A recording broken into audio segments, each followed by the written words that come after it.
Titan paced back and forth in the rear compartment of Keely Lambert's white SUV. The black German Shepherd seemed to know instinctively this was no training session. Keely's lead S&R dog, Ruby, had strained a ligament and couldn't work for at least another week, and Pearl, her second in line, was within 3 weeks of delivering a litter. That left Titan, Keely's 2-year-old prodigy, to do his best. A 6-year-old boy's life depended on it. Connor Wells had wandered away from his family while visiting A.G. Beaman Park near Ashland City, just north of Nashville, and the timing couldn't have been worse.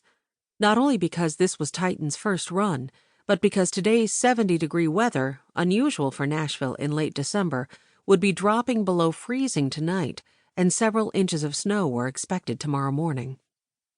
Keely glanced at the clock on the dashboard of her Forester Wilderness. It was already after 3 o'clock. She would soon be running out of daylight. Where was Adam? She hit redial. This time he answered. "Did you get my message?" "No. Why?" "We've been called to a search. Connor Wells is missing." "Emma's son?" "Yes, I have Titan with me. How soon can you meet me at Beaman Park?" Adam hesitated. "It'll be at least an hour. I'm on my way to the airport." "The airport?" "To pick up Sergeant McAllister. Remember, he changed his flight. He's coming in today." Keely groaned. How could she have forgotten? Sergeant Greg McAllister, who was assigned to Lackland Air Force Base in Texas, was flying into Nashville to assess her breeding program. If he was sufficiently impressed, she might soon be supplying working dogs for the military. "Did you hear me?" Adam interrupted her thoughts. "The sergeant's plane is landing in a few minutes, and I need to run. We'll meet you at the visitor center in about an hour." "That's too late." Keely merged into the right lane. "I'll make the run without you."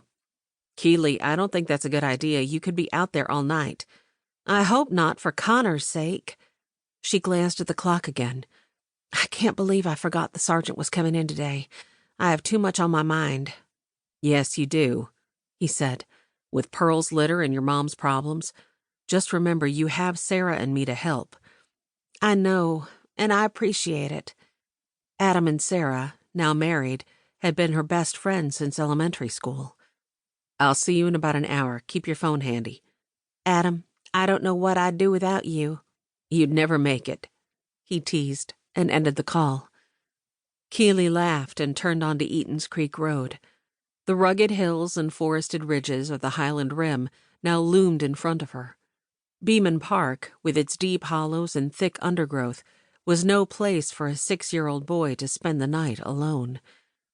A few years ago, an adult hiker had been lost at the park for 3 days. Keely and Ruby had been one of the teams participating in the search.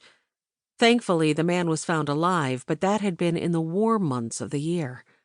Connor wouldn't be so lucky if they didn't find him before the temperatures dropped tonight.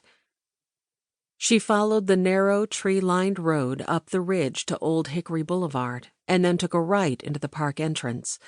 Vehicles from the Metro Police Department, the Urban Search and Rescue Crew, and Metro Parks were already on the scene, along with an ambulance from the Nashville Fire Department. 10 or 15 people had gathered in a circle in front of the nature center. Connor's dad, Devin Wells, a tall man with wavy dark hair and glasses, stood out among them. As soon as he saw Keely, he rushed toward her. Keely grabbed her backpack and hopped out of the SUV. "Any word?" The answer was already written on his face. "Nothing." "We'll find him."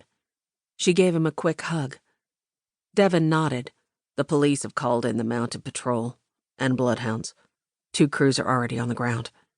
"That's good." Keely looked up to see Emma, Connor's mom, walking toward them. She stopped beside her husband and slipped her arm into his. "Thank you for helping." Emma wiped away tears. "I came as soon as you called." Keely reached to embrace her old high school classmate.